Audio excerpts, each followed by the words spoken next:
رقیه که تو دامنه، رقیه که تو دامنه،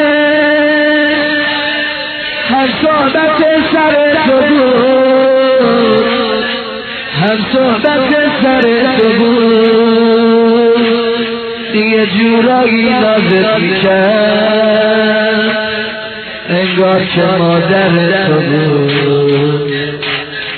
انگار که مادر تو بود. نمیدونم دختر تو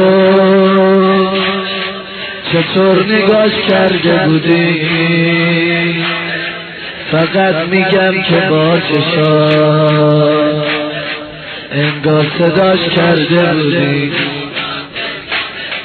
میخوام بگم تو خرابه سکوت غمباری نشست،